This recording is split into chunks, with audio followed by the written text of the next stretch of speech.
Today, Open Source Security is talking to François Proulx, supply chain security researcher at Boost Security. François is here to tell us all about CI, security and pipeline, the build systems, all that crazy stuff. So François, welcome, man. Thank you. So tell us a little bit about yourself. Yeah, so I've been, doing this supply chain security research for a good 2 years and a half now. But let's say for the past 2 years has been quite intense, and I've been going to various conferences, writing blog articles about the results of my research. But before that, I was doing more like AppSec, all sorts of product security roles at small, medium, large enterprises, such as some startups that were acquired by Intel. So, doing threat modeling, just your run-of-the-mill AppSec program kind of guy. But before that, just, software engineer after finishing bachelor's degree. But really, this whole like supply chain area is what's been keeping up me at night and getting me excited to get up in the morning. Yeah. So it's a cool topic.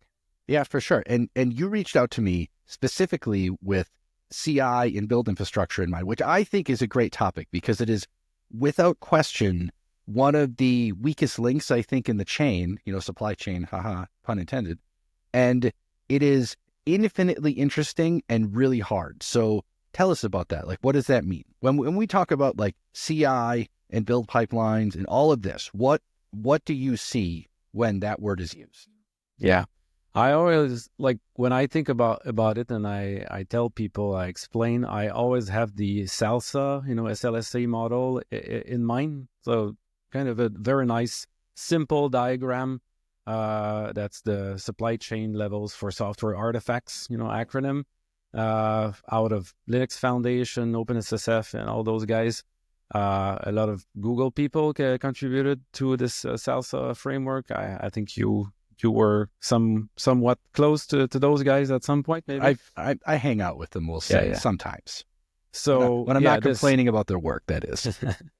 So this framework, really, I think their main contribution is this very simple diagram. It's a bit like similar to this, DevSecOps kind of 8 like infinity loop kind of thing. Like it's very easy to remember. So the same thing, the SALSA model is just taking this typical software delivery lifecycle process and thinking about it in terms of supply chain.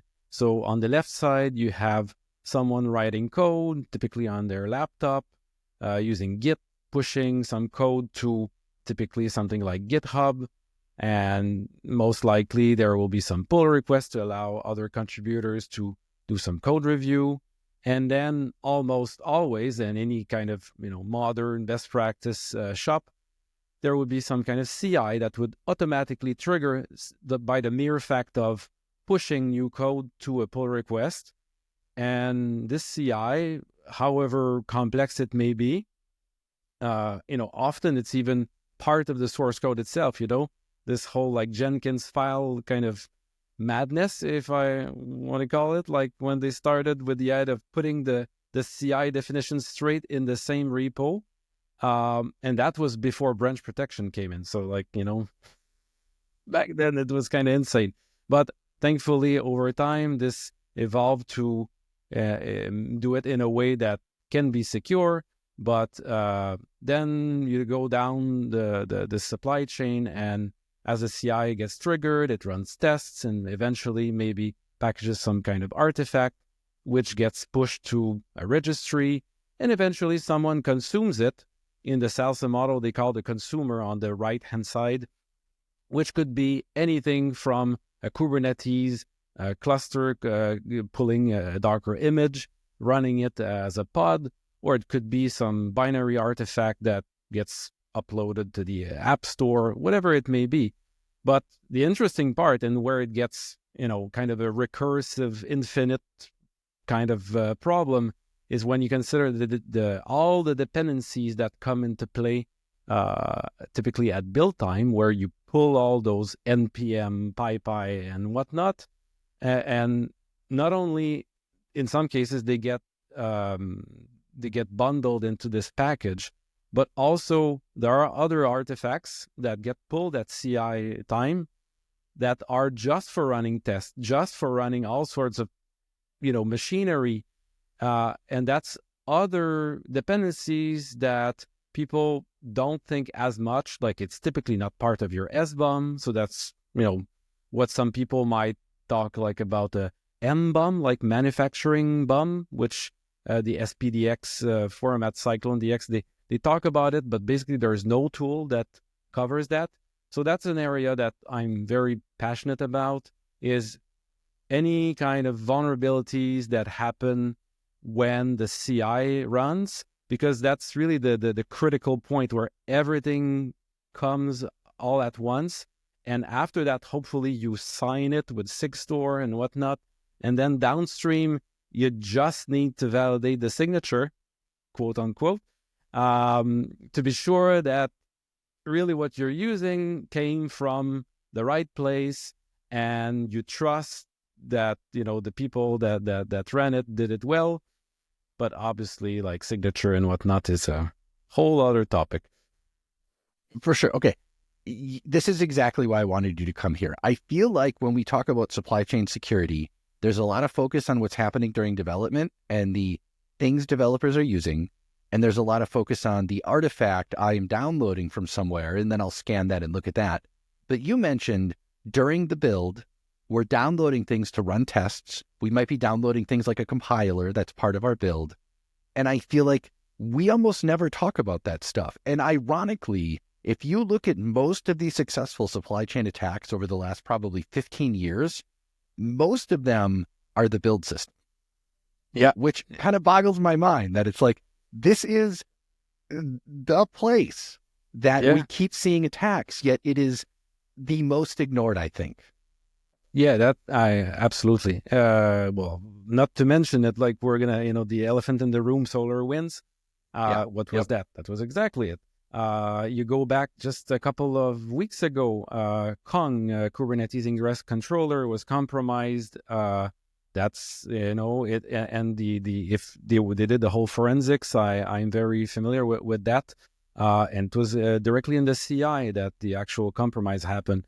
You look at XZ, in April of last year. What was that? It was it was a complex thing. There was social engineering and all of that, but ultimately, all that social engineering effort was to muddy the waters, to add something very clever in the CI, right?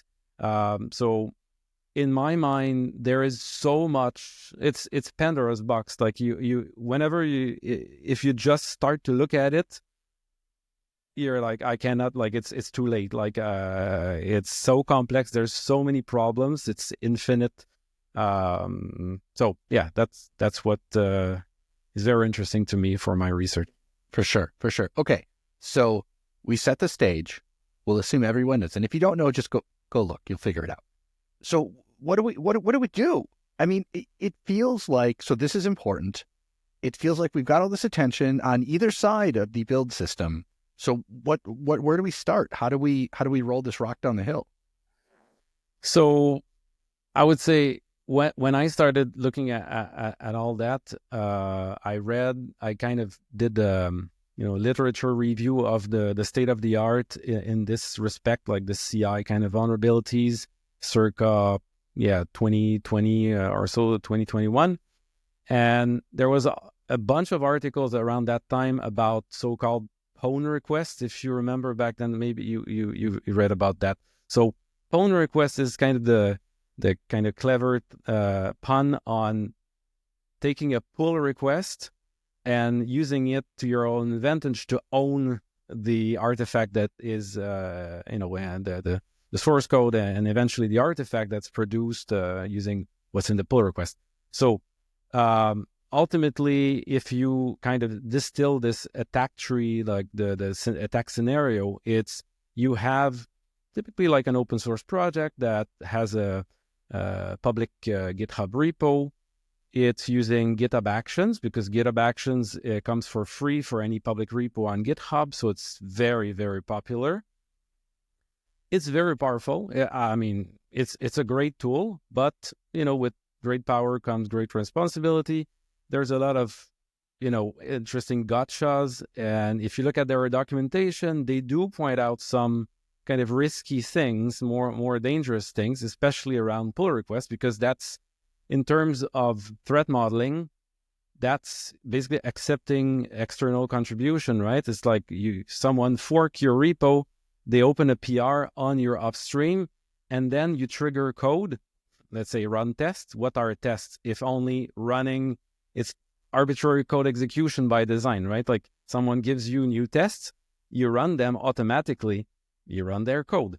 So in terms of threat modeling, you want to make sure that when you do that, you don't let it pivot to something else, or you don't let it access something sensitive more than what they already had in the first place. In this case, we're talking about a public repo.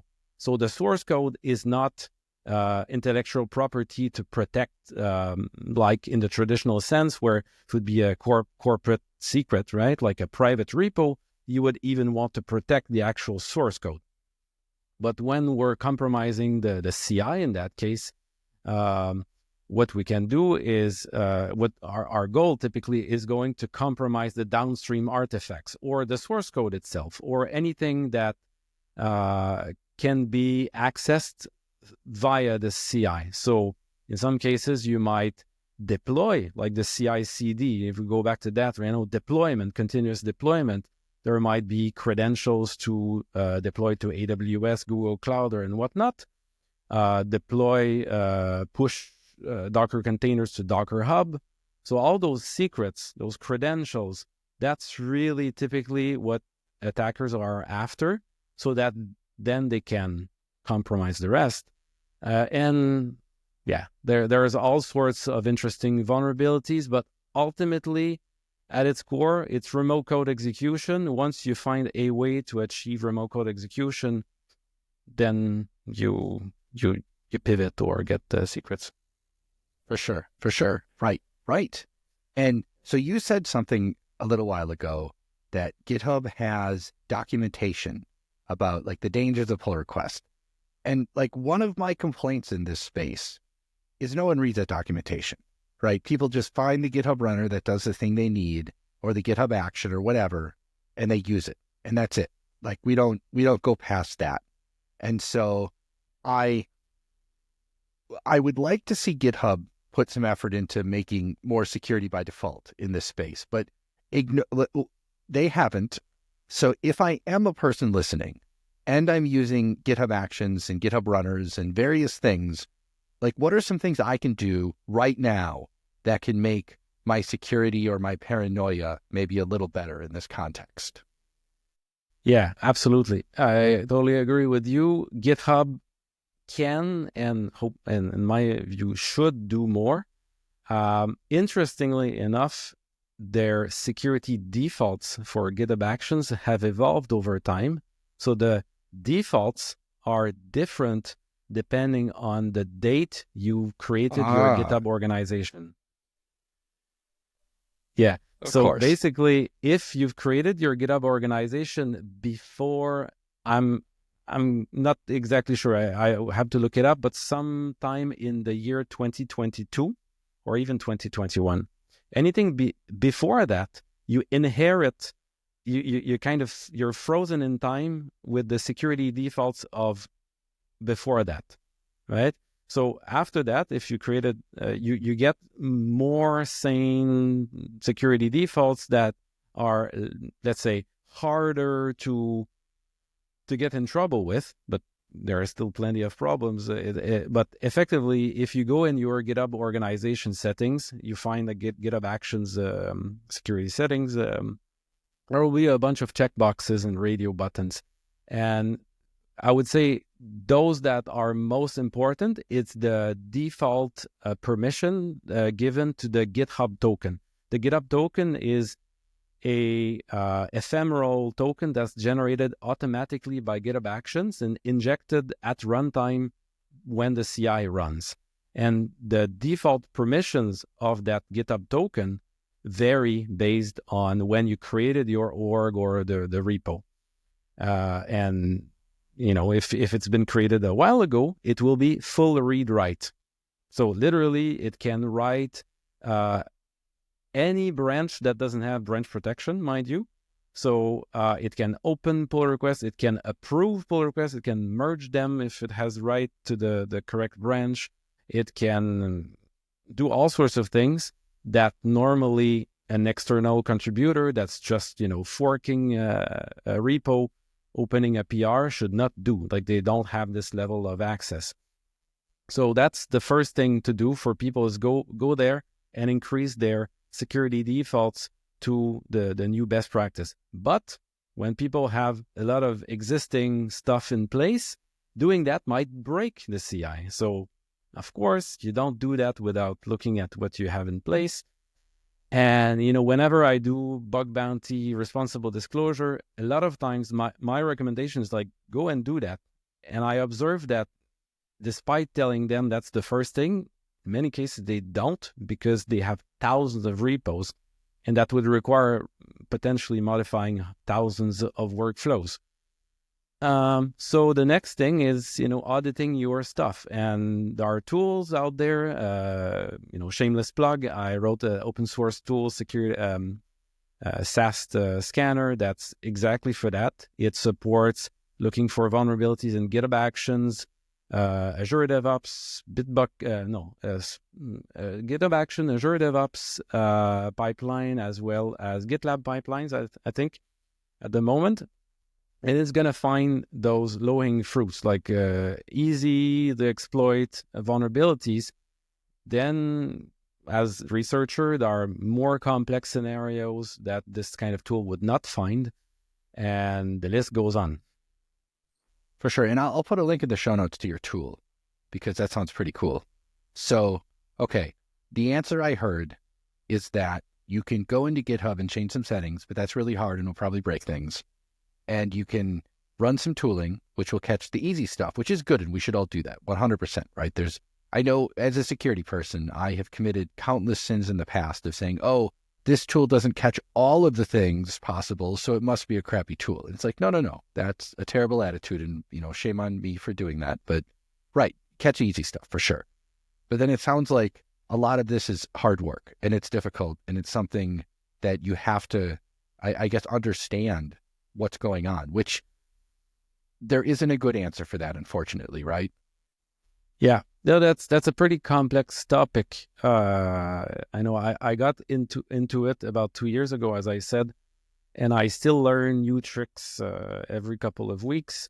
There's a fairly small community of like doing something like some kind of similar research as me as of now. So it's still pretty niche topic, but I can see that in the past year 2024, this kind of insight and the techniques to exploit it is getting in the hands of the people that we were afraid they would start to exploit it at scale. Not to mention, some nation states that have already a long history at messing with open source packages and whatnot, and they start to use this kind of tricks. And I can imagine that this year, 2025, it's going to get picked up even more, because the level of exposure, like the number of exploitable workflows out there that could be compromised silently. That's the whole thing that I want people to take away with, is that it can be, in the simplest cases, it can be as easy as the attacker scripting, or even just clicking through it, forking the repo, either submitting something in like a payload, like stage 0 payload, in the pull request title, the body, or the name of the Git branch name could contain bash commands, JavaScript commands, or the actual code itself. I mentioned, running unit tests, like malicious unit tests. And then as it runs, it can achieve its own goal, which is to compromise the package and clean up after itself. So like force push, removing as many artifacts as possible, making forensics potentially difficult. And that's it. It's done. It can take literally a few seconds to execute the whole thing. When people are sleeping, no contributors, they don't even receive a notification about pull request being open, because in many cases it can be done as a draft PR. So they don't necessarily receive like a reviewer notification or something. Downstream consumers of the package will potentially get compromised. The crypto miners, what is the easiest thing? Like you get profit immediately, but more complex pivoting scenarios are just as likely for more advanced threat actors, like APTs that really have an end goal. They target, let's say, that this company or this target is using a certain Kubernetes ingress controller, but in that case, in the case of Kong, they added just a crypto miner. But the next time, I know, right?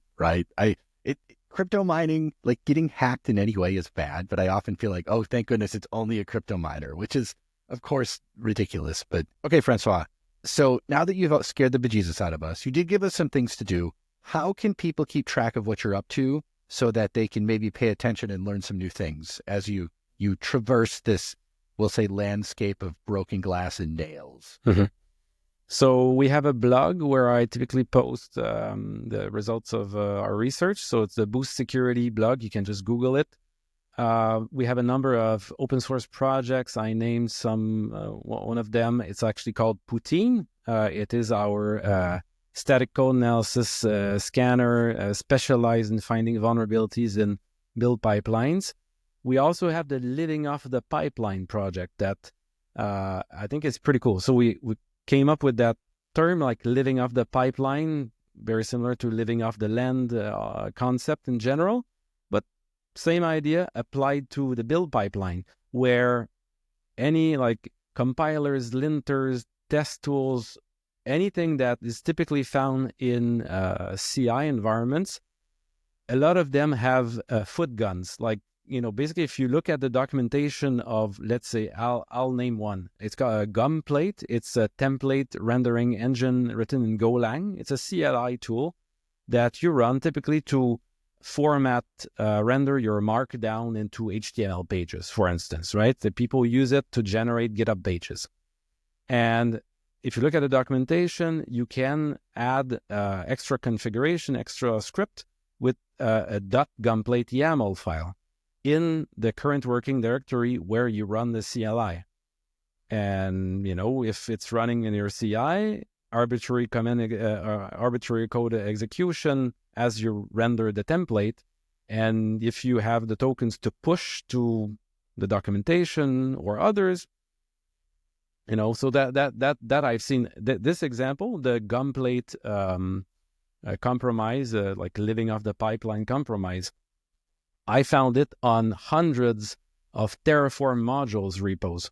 So the repos that are used to publish to the Terraform registry as modules, the documentation is like structured as Markdown, and in many cases it was using Gumplate.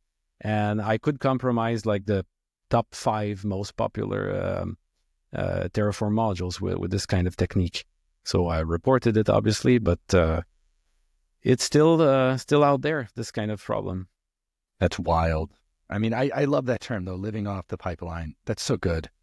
All right, Francois, I want to thank you so much. This has been enlightening and terrifying at the same time. We'll have to have you back to talk about all of the things you're working on and some of the new things we can do in the future.